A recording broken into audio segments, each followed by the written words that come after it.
Voilà, bande kotoza l'artiste et comédien Moussous Awa Boyebi président Gesho, Yepe Azali Moko entre Bami à Pouloulou Tokotuna. Bonjour président. Bonjour mon ami. Président déjà toza na kati ya mawa mingi ici au lobby Petro président. Maloba nini o yoko lobango vraiment eza comme ba regret na yo na kati ya mutema après disparition ya Pouloulou. Nazo senga na ba fanatique ba comédien na presse. Tous en bolingo. Parce que ce presse et un bolingo ba comédien, il ne va pas chercher à tout na ba question moko ou déstabiliser baninga, baloba n'importe quoi et laisser baninga mususu. Biso mo se na bolingo, na envers ba fanatique na biso envers ba surtout to ko laisser pe ba o biso ba fanatique té. Hein? Donc ba fanatique ou biso na balinga biso, ils sont importants pour na biso. Biso ba autre c'est bon musala ba important pour important pour na bango. Donc nous avons consolider bolingo pour na biso surtout et les fanatiques et les comédiens et la presse. Donc on est un message clé là ngai. Voilà président d'après ndenge bozalaki otikali na nini na image ya Pouloulou ndenge bo vanda ensemble ndenge bo sali ba scène na bino tu image ni otikali. Pouloulou on n'a pas joué ensemble mais on s'est parlé quand même. Je connais Pouloulou à la télévision, Pouloulou me connaît à la télévision. Je me souvenir naïe Olanango, et ça que à Brazzaville, il m'a écrit na Facebook, à ça demande. Pour ne pas demander que Pouloulou a fier, ngai na mona ça demande na Facebook, na comme na biya, ngai na ba mina nga batonda, na longo la moko pour na remplacer yo. Et abnanga comme abnanga ya, il faut mettre tout côté pour yo côté c'est bon. Donc na ba Pouloulou a fier. Déjà, c'était une preuve de considération. Et moi, ça m'avait vraiment marqué.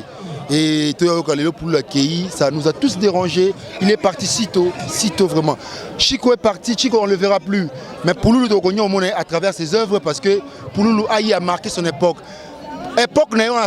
Il était incontestable. En tout cas, Abmelagi succès à Bassina Mibali. Pouloulou, Chico, encore paix à son âme.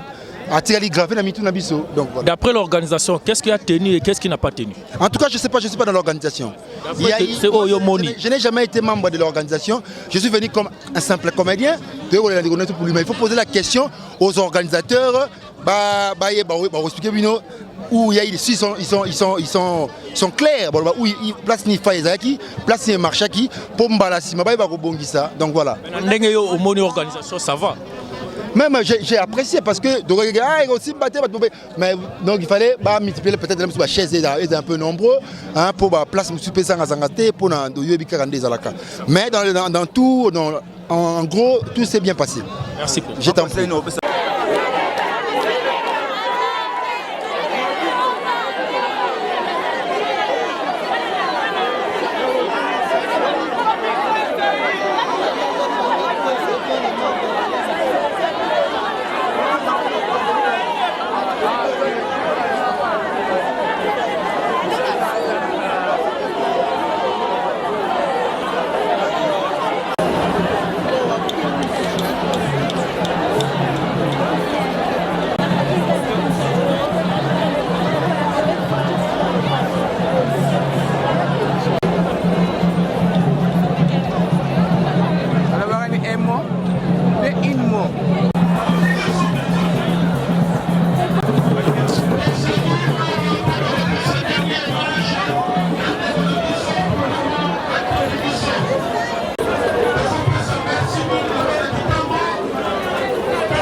na kimia tokanga pululu pululu artiste akufaka te po asalaka ba œuvre oyo etikalaka libela tobetela ye maboko makasi napesi bino merci mpona bolingo na bino à travers biso baartiste et comédien beye kolelisa biso lelo mpona likambo ya monene ekolelaki biso oyo ya ndeko na biso pululu atikaki biso nazali na mingi ya koloba te pululu asalaki mosala na ye na groupe sai aevoluaki mpe ye moko nzambe abatela misala na ye asalaki ekontinue kovivre na mitu na biso na makanisi na biso merci lisusu na bandeko basungi biso mpo ya ete tolela pululu kitoko makasi boye merci na président Masumu Debrene mpo na implication na ye totale merci na ngai moko saisai merci na Mpakalori merci na Chinola merci na Mama Fatou merci na bandeko nyonso oyo bazalaki na comité d'organisation mpo bomona makambo nyonso oyo esalami kitoko tobeti maboko makasi merci na gouverneur na biso ya ville ya Kinshasa Chantiningo Bilambaka merci na molandi na ye vice gouverneur oyo tobengi na kombo ya Nero Mbungu po ya bolamu nyonso basali po ete tolela pululu kitoko boye tobeteli bango maboko merci na mama Olive Lembe oyo asimplike totalement pour que pululu alela makitoko tobeti maboko makasi nazali na mingi ya koloba te courage na mama oyo otikali lokola mama ya bana nyonso oyo otikali lokola mama oyo akotelema po ete famille libota etikala lisanga pululu akei biso totikali totikala na bomoko bolingo ezala kati na biso baartiste et comédien dans l'unité nde bomoko esalaka te makambo nyonso ekende liboso. Voilà raison pour laquelle nakopesa merci na ba journaliste nyonso oyo bosungi biso matanga ya pululu eyaki na makambo ebele oyo nyonso ya malamu nzambe azwa lokumu oyo nyonso ya mabe nzambe alimbisa tozali batu na kombo ya Yesu Kristu mwana na ye amen. À maman Angèle Kanam, la représentante au sein du protocole d'Ofungola Nzela, pour la collègue vice-gouverneur Nabiso.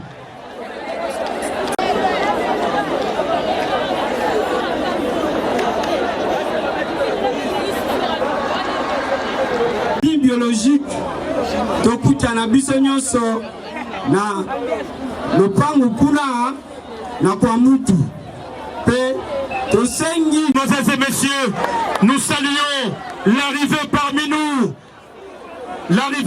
nous de son excellence, monsieur le vice-gouverneur de la ville-province de Kinshasa, monsieur Nero Mbungu, Tangazako Matala Podium, Tobetelaye Maboko Makasi. Il est venu pleurer avec nous. Il est venu représenter personnellement monsieur, son excellence, monsieur le gouverneur de la ville-province de Kinshasa, monsieur Jantini Mbaka.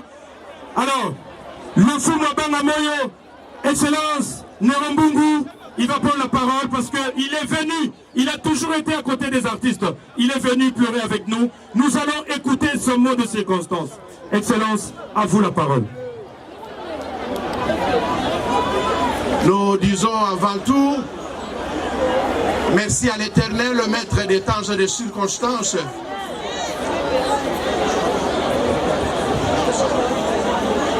Maître des temps et des circonstances, parce que la parole de Dieu déclare Nous devons lui glorifier et lui rendre des honneurs.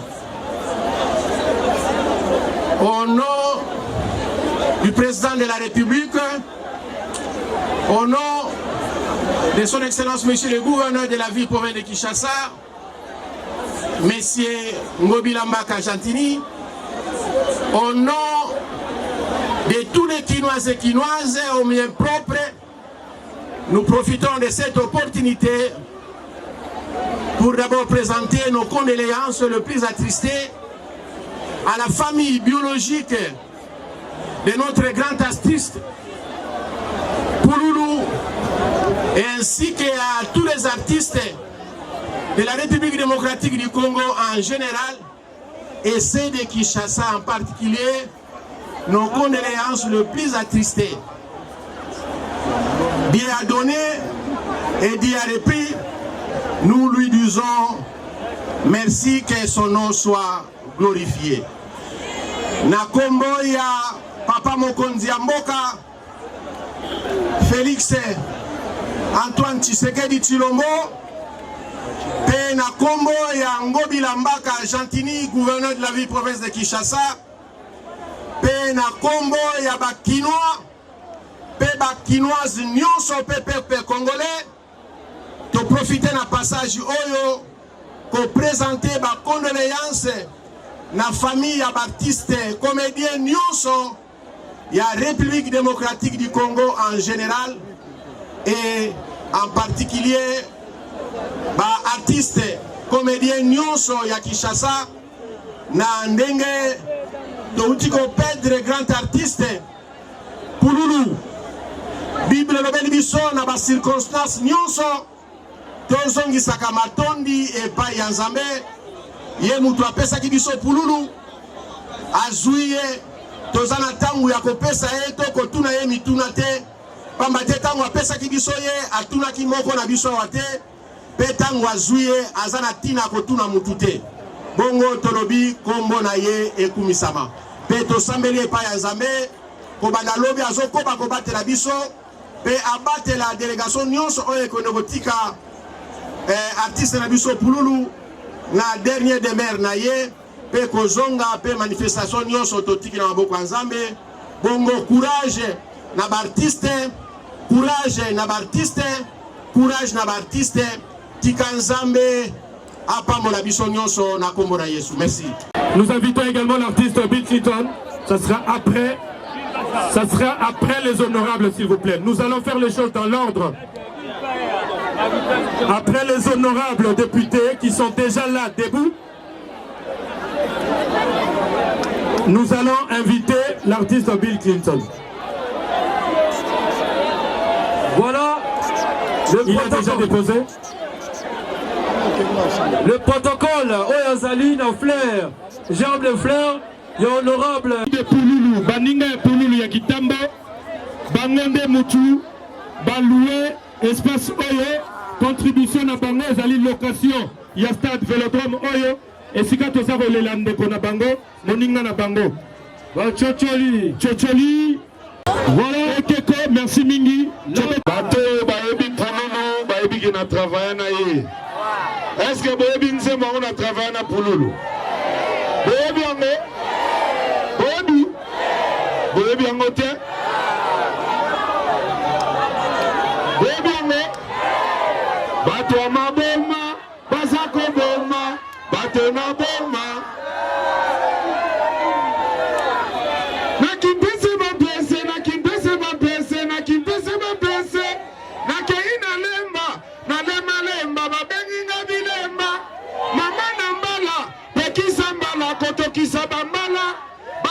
Pouloulou, Babela, Poulou, Poulou, Bakomako.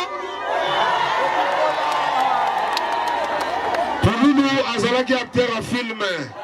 Bon, pendant que Bimisa Arwana, Aza grand artiste, Ganaza Yukata, Lukachenko, donc jamais Pouloulou, avant qu'il descende, qu'il n'a mon aïe quoi.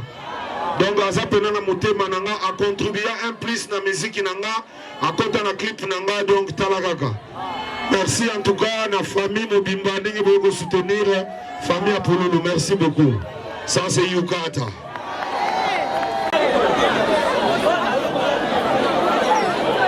Alors, Bandeko la diaspora. Tosengi Bandeko la diaspora. Artiste oyo baye. Baya kotika gerbe de fleurs na bango.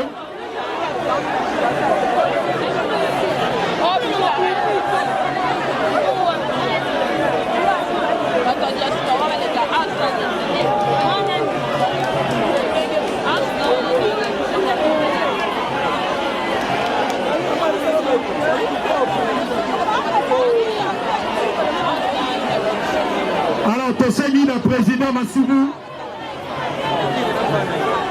Na ba président ya ba troupe nyonso baya kotika ba gerbe de fleurs na bango.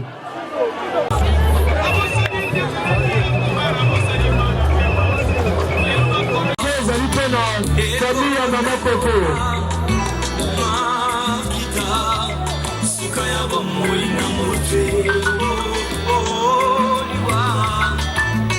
Batouche ezali libanda moko ezali mpe na bandeko ya protocole mpe na Toulouse na bandeko na ye, c'est-à-dire bapapa leki bandoko baza na bisi na bango.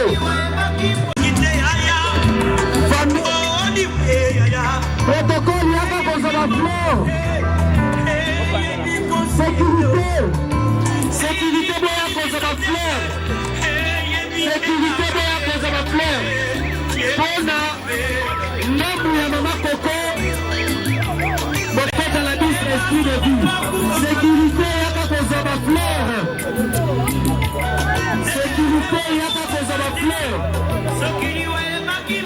Sécurité besoin la bise faire que la fleur la bino. Patrick, naza koluka ye mona ngai.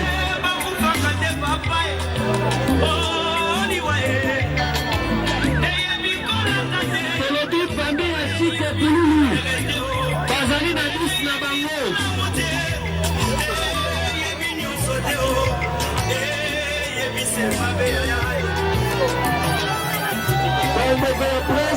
Dans un épice, nous avons besoin de venir dans le gouvernement actualité. Nous profitons pour remercier dans les honneurs.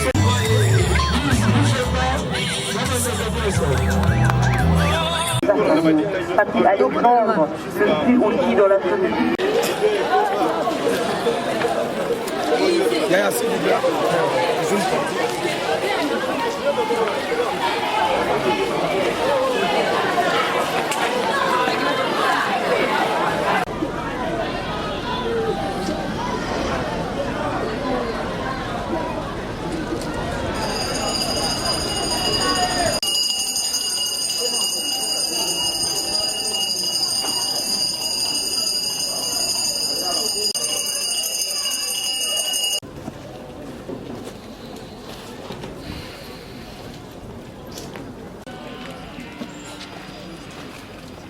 La vie continue, certes, la vie continue, mais la peine de mère et les souvenirs ne s'effacent jamais. Fin des citations, c'est d'après Mélanie Speck. Très chers familles, chers parents et amis, nous voici aujourd'hui réunis au bord du vide, sur cette place de l'éternité, dans ce jardin de la métropole de Kinshasa, puisque nous cherchons partout le visage de l'artiste et comédien Lumbukuku Jacques, que nous avons perdu d'une façon inattendue. Il était un artiste complet, un homme bon, un homme réservé, un homme sociable et très comique, mais avant tout, un homme engagé dans l'art théâtral de son pays. Il avait beaucoup donné pour ce métier, mais non, nous l'avons perdu. Cette personne qui nous a misés, il était des nôtres, et nous avons perdu cette part de nous-mêmes. Voici seuls nos lèvres serrées sur nos pourquoi lui rendre un dernier hommage solennel pour tout ce qu'il était et représentait pour nous. Ainsi, pour maintenir sa mémoire vive à jamais, nous retiendrons que Papa Jacques est descendant de la lignée paratale de Papa Maké Berna et de Maman Maïmouna Henriette du secteur et territoire de Bokabaka, et le tout dans la belle province agricole du Congo. Il a fait le jour vendredi 22 février 1980 ici à Kinshasa, et voilà qu'il s'en va ce jour dans la félicité éternelle en nous quittant de manière inopinée le lundi 23 décembre 2019 ici même, au terme d'un parcours de vie écourté à 39 ans, laissant ainsi le cœur brisé de tous ceux qui étaient attachés à lui et qui avaient encore tant de choses à partager avec lui. Papa Jacques a eu une vie familiale de père heureux et pleinement comblé par une riche progéniture de plusieurs enfants, tous angoissés et inconsolables face aux défis à relever en seul, sans le bras séculier de Papa Jacques. Au regard de tout ce qui est dit et en communion de pensée pour lui, la nécropole de Kinshasa présente à vos familles ici réunies ses condoléances les plus sincères et offre en réconfort moral son assistance à travers cette cérémonie circonstancielle empreinte de dignité et de solennité et au cours de laquelle toutes les émotions doivent spontanément et librement s'exprimer.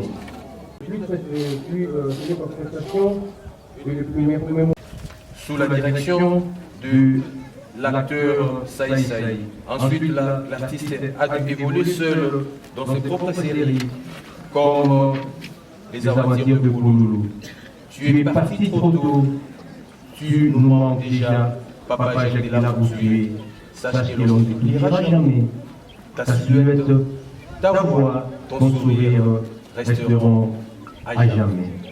Représenté par Papa Bouloulou. Très chère famille, ainsi, rassurez par de l'espoir qui se fait sur vous. Vous pouvez inviter de l'as dans mon cœur à Papa Jacques d'aller le chercher à son domicile situé au numéro 9 de l'avenue Tourisme, quartier qui est caché dans la mine de Galima, ni à la sortie du titre dominical à l'église bénie des dieux. C'est donc ici qu'il faut revenir, car à cet instant, il vient de changer d'atrocité des communes. Il reposera désormais ici à la nécropole de Kinshasa, il sera dans le quartier culture sur la D4, au numéro 97 de la rue de l'Espérance. Je reprends la nouvelle adresse physique de Papa Jacques Bouloulou, cité nécropole de Kinshasa, quartier culture à D4, au numéro 97 de la rue de l'Espérance. Pour que ça ne m'arrive jamais, très chère famille, nous vous exhortons à revenir souvent.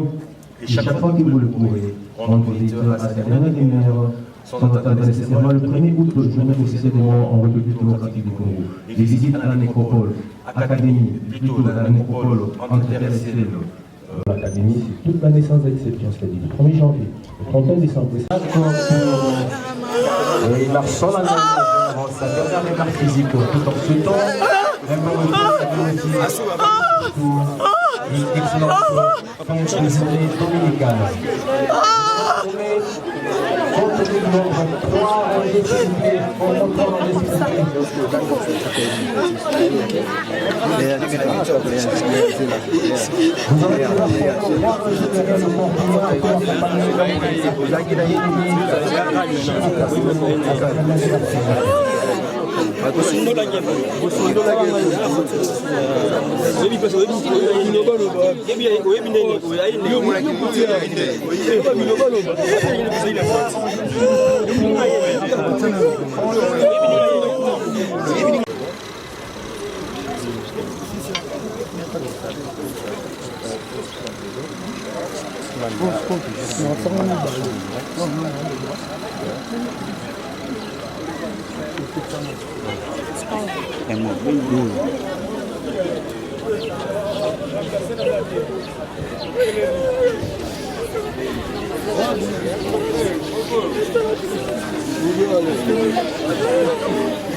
Vous avez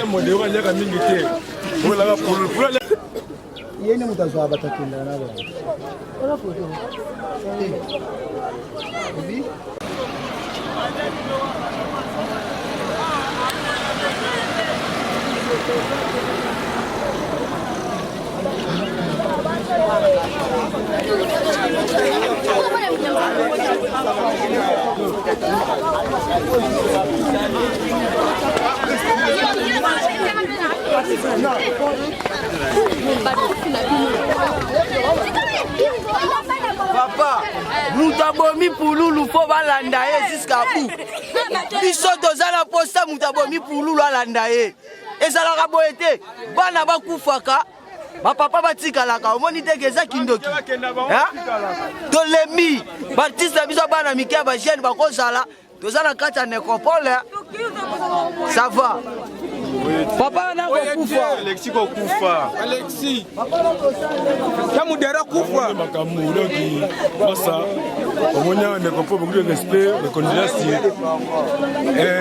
jeune comme Pouloulou je regrette beaucoup dans nécropole donc